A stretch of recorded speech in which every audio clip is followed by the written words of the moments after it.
And I have an example of the labeling that is registered, and they're assigned unique numbers. There's a numbering system for EPA registration numbers, so you can look at an EPA registration number and know the company who makes the product, and you can even look at a label and see where it was produced. So EPA, like we were saying, they're responsible for everything to do with pesticides. So they examine the ingredients, the labeling with the use sites, application rates, methods, storage and disposal. They also do the assessment of all of the human health and environmental effects data. And the company does have to submit data that comply with specific testing requirements. And then the EPA looks at those, that data, and they develop the risk assessments. So EPA has, in 40 CFR, specific data requirements for pesticides, and you can look at Part 158 if you like. It has lists in detail of what is required to support a registration. So this is all set out. It depends on what you have, what you want to be registered, and then you know what you have to produce to support that registration. So there's 6 broad categories. You can see it up there. It's terrestrial, outdoor, aquatic outdoor, greenhouse, forestry, residential outdoor, and all indoor. And then from those 6 broad categories, they're further subdivided into 12 general use patterns. And then it depends on what it's going to be used for and what data you need. So this is just a snapshot of some of the tables that are listed in 40 CFR Part 158. So they have guideline numbers. This is just toxicology data requirements, and there's acute testing, subchronic testing, chronic, and it goes on and on and on. This is just a little snippet. So it tells you right here, use pattern, and you have food use or non-food use. Certain things are required, some other things might be conditionally required, and then they tell you what you have to support. You have the manufacturing product or the end product. And that is the formulated product that you're going to be putting in the container. So it's the active ingredient and all the innards. So they have to do testing on that formulated product. So this is all codified. And you have residue chemistry, same type of thing. I'm not going to go into all this, it's too small, but just to show you some of the tables that are in 40 CFR. And like I said, it's all laid out what is required. This is for terrestrial and aquatic non-target organisms, and they have all of the different things that are required. I don't know how well you can read that. It's just an idea of just some of the data that has to be developed. So the company knows from the beginning what they have to produce, what studies they have to conduct to support a registration of a product for a certain use pattern. This is for an applicator exposure. So if somebody's going to be applying a product commercially, they would have to do certain tests. So you have, outdoor exposure, indoor exposure, and so on. Product use information.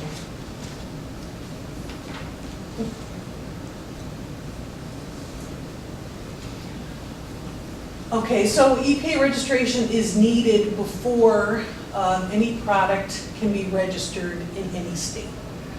So all the products have to be registered with EPA first, and then they go to every state. And every state does register products. Products can only be labeled in accordance with what EPA reviewed and accepted. And the usual phrase is the label is the law. That's how they're supposed to use the product. And in New York State, we go one step further. They have to use it according to that, to every label that we've looked at. If we didn't accept a product, they can't use the label. States can be more restrictive, but not less restrictive. So just briefly, in New York State, we have, our regulations go down to use. So a product has to be registered in order to be used. So if something was produced many years ago, the company has to keep it registered as long as it's in the channels of trade and somebody is using the product. We have currently over 14,000 products registered. And we get about 1,300 new products a year. Now these are mainly consumer products. They change their products constantly with new graphics, new colors, that type of thing. We do renewals every 2 years, so every year we do about half of our products. And we get about 1,400 revised labels a year. We have what we call routine products, and that's a label that is just another name for a product, or just another scent for a Lysol product, you know, Hawaiian Breeze or Sunset Breeze. That's a new product, they have to be registered. Then we have non-routine products, which are new active ingredients, self-explanatory, and major changes in labeling. And that is a change that is likely to increase the potential for significant impacts. So, for example, you have a product that is used outdoor on turf and they want to register it for indoor for whatever. So they would have to send it in as a new application with us. We get approximately 30 new active ingredients and major changes in labeling a year. They require extensive scientific review with our department. We send packets to our health department, and they look at, you know, tox properties, potential for human health exposure, risk posed by the product, and risk compared to other products. We also have our ecological effects. We send this to our Division of Fish and Wildlife, and I'll tell you, they've been right on with some of the things they've come up with.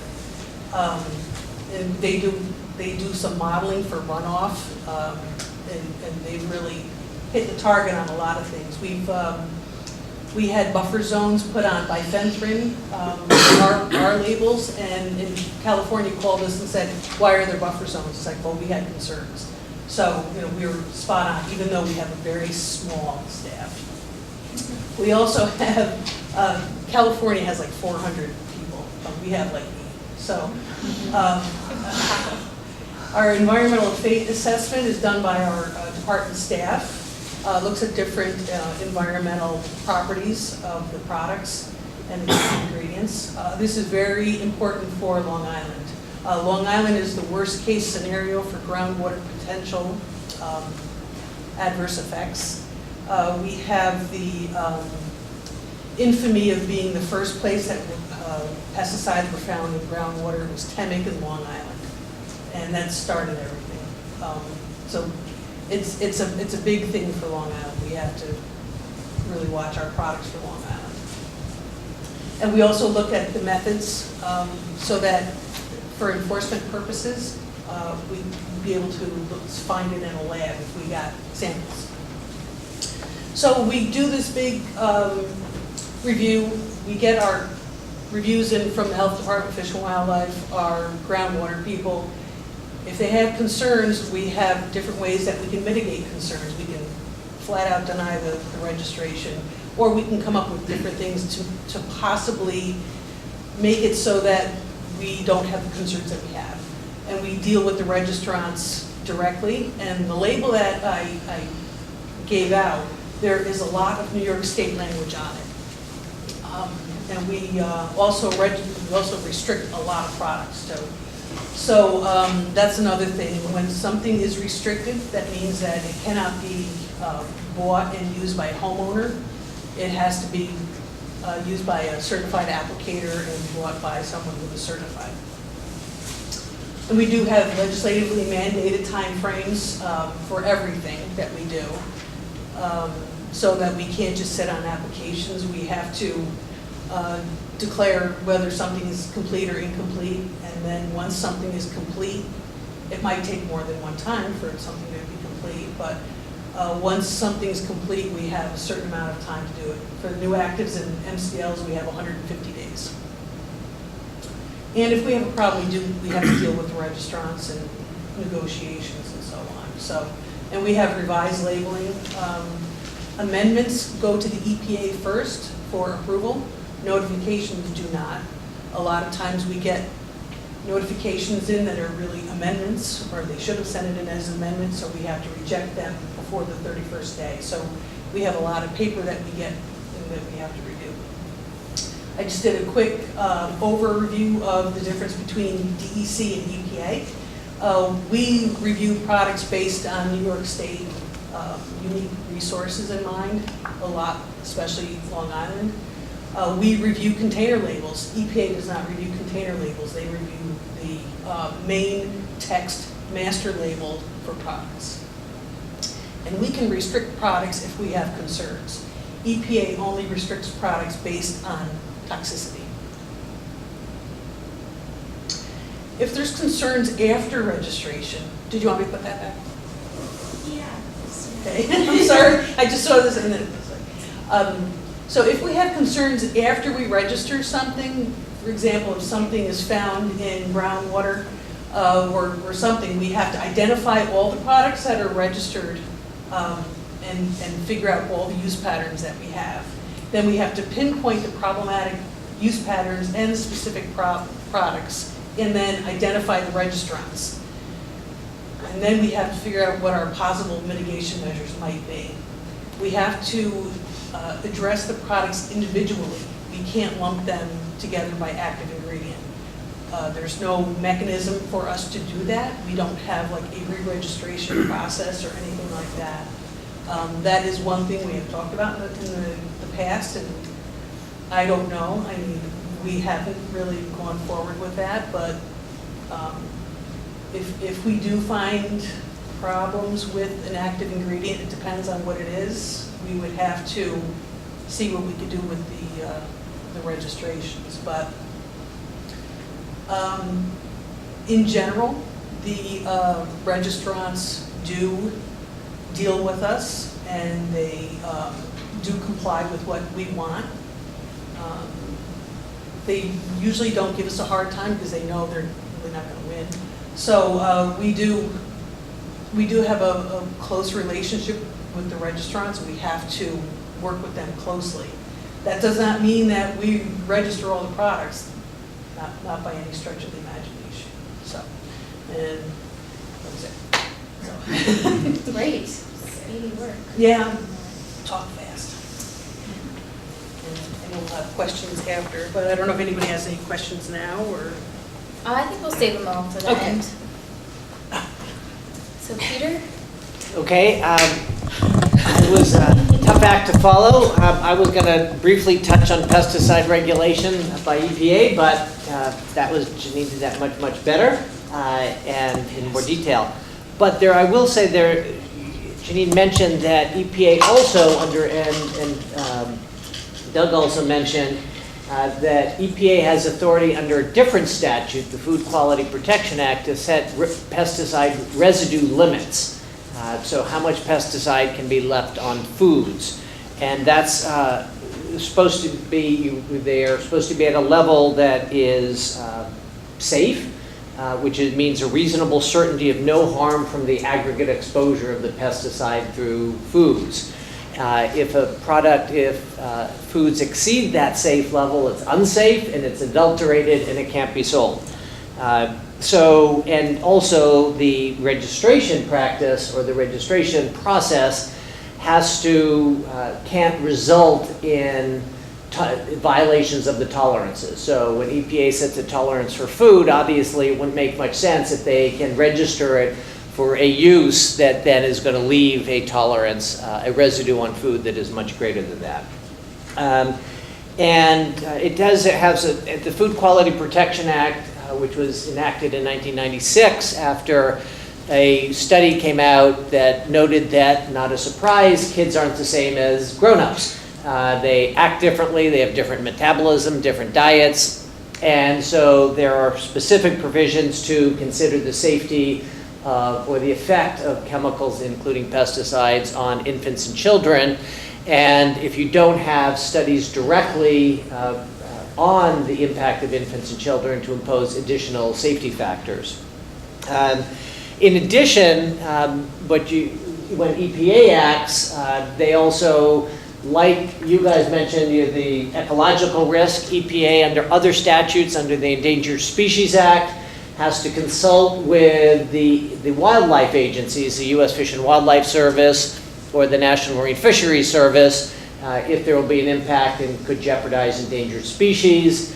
There's been some debate back and forth over what happens about pesticide applications to water. That would seem to require a permit under the Clean Water Act. Under President Bush, EPA tried to exempt applications of pesticides into water. The Sixth Circuit struck that down, so that's still a, well, the rule is clear that they need a Clean Water Act permit. What this EPA will do is unclear. So that's just one other angle, the sort of the wildlife angle that EPA has to address, and the food residue angle, which is brought into this whole mix. And you guys don't really look at food residues at all, right? Not usually, no. Yeah. Jeanine mentioned a little bit, one way you can mitigate the concern is worker protection, and that's up to EPA. And there's two rules that relate to worker protection. One is what's called certification of pesticide applicator, which are the rules governing the standards for professional pesticide applicators for restricted use pesticides. Both federal law, you can have a restricted use pesticide, which are those that are especially dangerous, and that can be determined by EPA, so that's nationwide, or New York State can decide that a general use pesticide in EPA's view is a restricted use pesticide in New York. But a restricted use pesticide, roughly, it has to be applied by a certified and usually professional applicator. There's also what are called the worker protection standards that govern all sorts of largely agricultural uses, and that includes protective gear and training and a number of other factors. Both of these were updated. The certification of pesticide applicator was updated at the very end of the Obama administration in January 2017, before the inauguration. And the worker protection standard, after years of study and stakeholder outreach, was updated in November of 2015.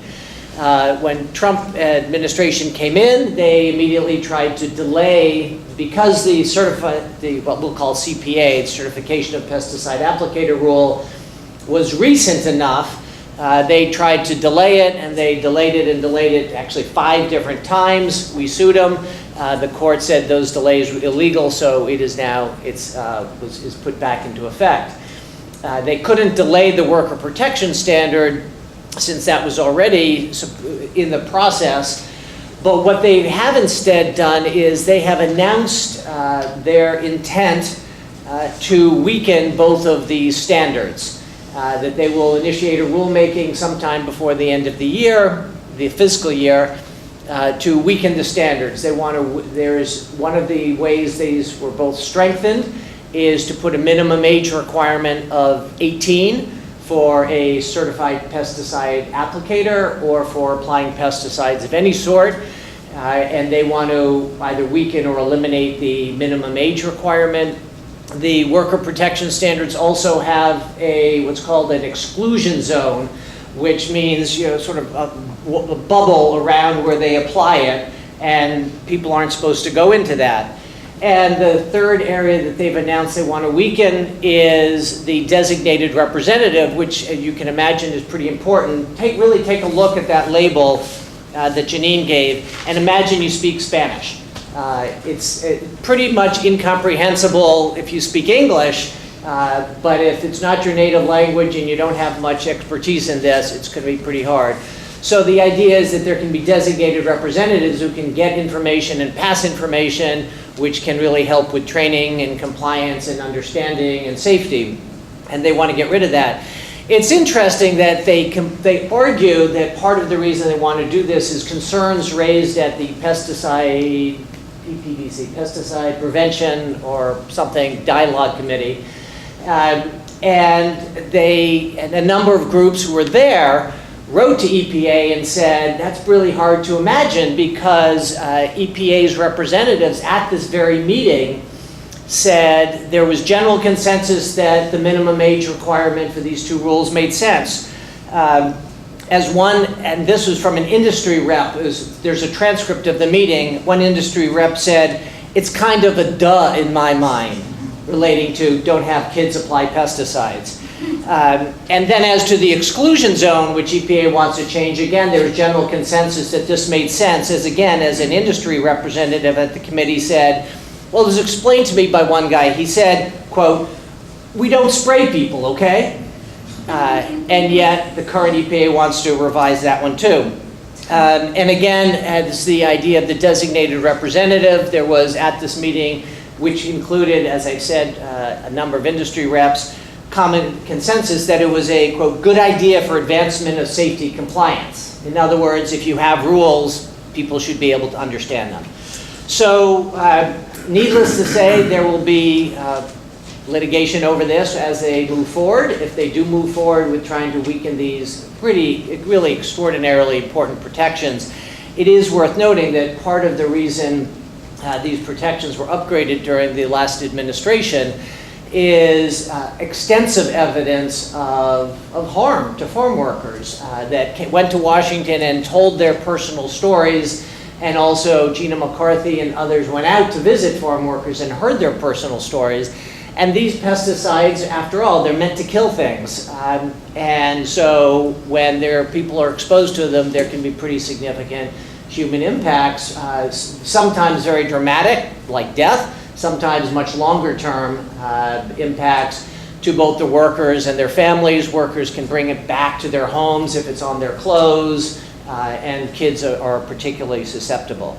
So I think it's important, in addition to the registration of the product, there's a whole series of regulation of how that product is applied, which is critically important, particularly for farm workers. As Doug noted, pesticides also have impact down the food chain to those of us who eat it, but the farm workers and their families and their communities are the first exposed, and there's a lot of opportunity to protect people at that.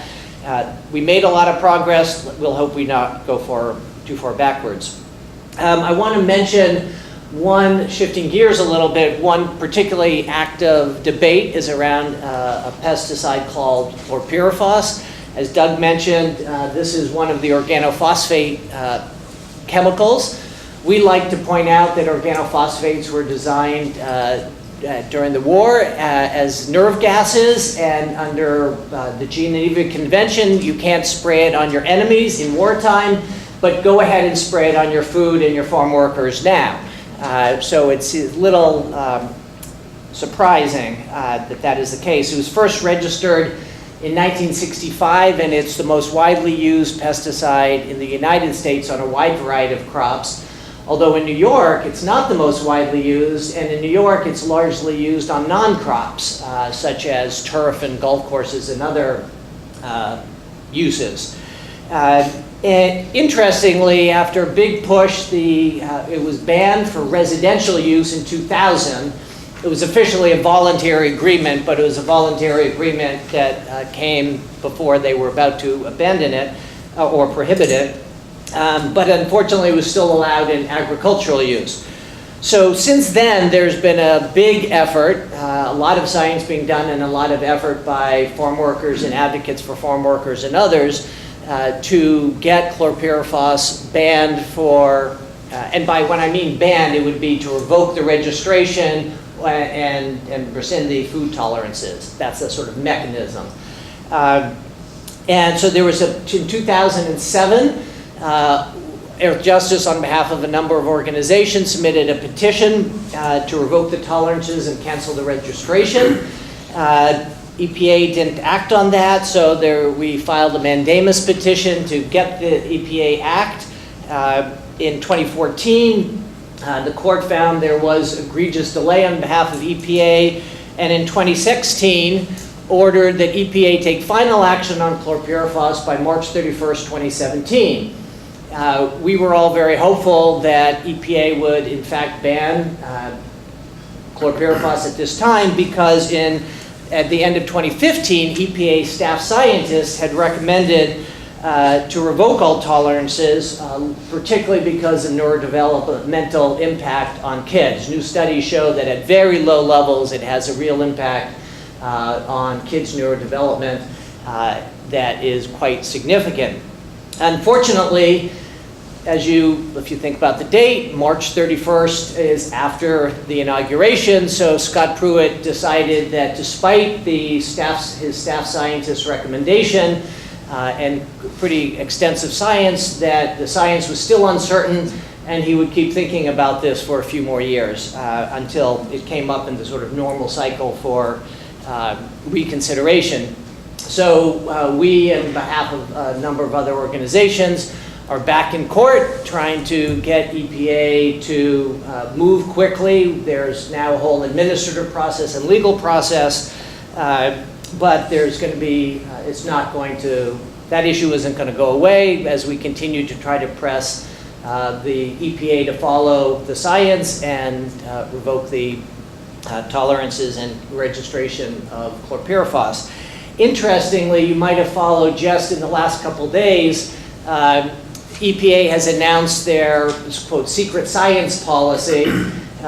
It's also interesting that apparently Scott Pruitt signed it before OMB signed off on it, but leaving that aside, this policy it's being talked a little bit about its impact on air pollution. Not yet has been talked about its impact on pesticides.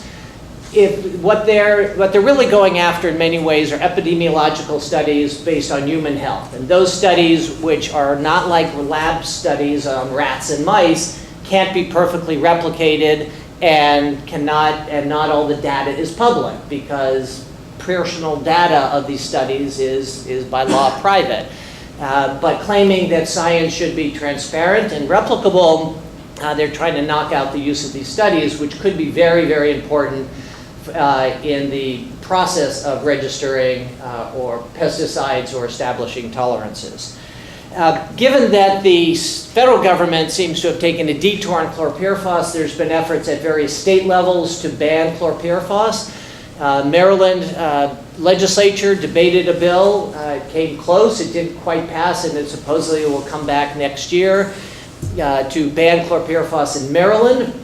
Just earlier this week, the New York State Assembly, by a vote of 90-something to 30-something, voted to ban chlorpyrifos in New York.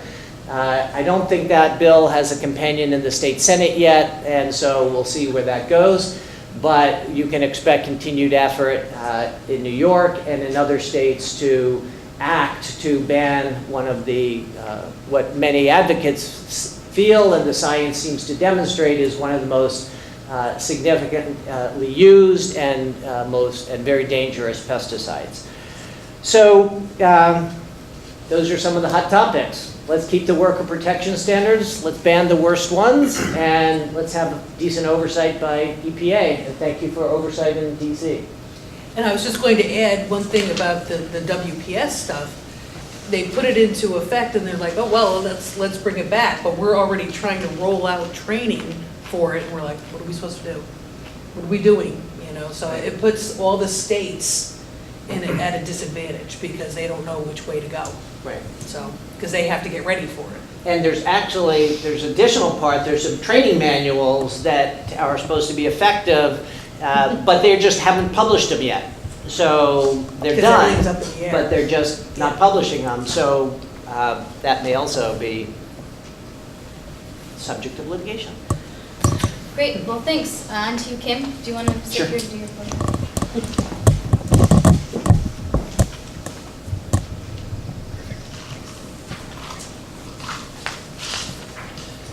Good evening, everyone. My name is Kim Richman. I am an attorney that does a lot of work directly against the industry. So, unlike many of my counterparts who are either within the government or are suing the government, I take direct action against the industry. And so I do this by way of a variety of actions, whether they be consumer protection class action suits or consumer watchdog suits, which are frankly on the uptick ever since the Trump administration came into office. And so I've always operated on the premise that the government is broken. As we heard stories this evening to that effect, more than ever, we obviously can't rely upon the government to protect us. And so what is happening? What can be done? Many of the consumer watchdog groups that I represent are, in fact, taking matters into their own hands. I have always regarded myself as a private attorney general, using private right of action to address a whole host of issues, from public health to the environment. But many of these consumer watchdog groups are now, in my mind, private EPAs, private FDAs, private USDAs, who are taking action in DC to California to here in New York, and stepping in on behalf of whether it be consumer classes or the general public to address issues. By way of truth of advertising, truth in advertising is our tool. It's a very simple, straightforward legal theory. It doesn't get into administrative actions and administrative law. It's basically as simple as a company purports to be all natural, and it turns out that they are less than. They have levels of, say, glyphosate. So allow me to, frankly, just kind of by way of illustration, what I do and what can be done, some of the work that we've been up to. So I want to jump right into it, in fact, with regards to our work around glyphosate, which is a topic of much interest in our discussion this evening. But it really, in some ways, kind of represents the problems with, frankly, pesticides within our food system. So while there is a lot of concern, of course, of the impact of pesticides, whether it be upon our environment or on farm workers and their families, there's real concern for the general public. And so what I'm referring to, for instance, is that glyphosate, believe it or not, is in 90% of us right now in this room. Recent studies have shown. And so how can that be? How can that be? And so what's concerning is that the use of, for instance, glyphosate, right, Roundup, which has historically been used as a weed killer, right, where it was laid upon the field before the crops would come up to kill weeds so that they would not compete with the crop. Then, in order to increase, of course, profit margin, was then used as part and parcel to a lot of GMO crops. In fact, corn, for instance, has been regarded as Roundup-ready corn. That, in other words, lo and behold, you can spray the Roundup on the crop itself without killing the fruit itself, or the corn rather. And so what has happened over time, as we learned from Doug, is that there has been increasing resistance. And so in the end, GMO crops, which was supposedly designed to reduce the level of pesticides, only in the end has increased the use of it. So how then can we, frankly, find ways to use it in other ways to increase the profit margin of Monsanto? Well, turns out glyphosate can be used as a desiccant. That, believe it or not, pre-harvest, namely with regards to oats or wheat, we can spray glyphosate on the crop and it will dry it out, right? So that's harvest ready. We don't have to wait for Mother Nature to do its thing and wait for that last 10% of the crop to dry out so that we can then harvest it. Right before harvest, it's sprayed on the crops. And it's in part the reason why it's now in 90% of us. Not to mention the fact that something like 300 billion pounds of it is used. So we have used various strategies through litigation to address these issues, these public health issues that are looming, right? And then unfortunately, we see this climate change debate, right, over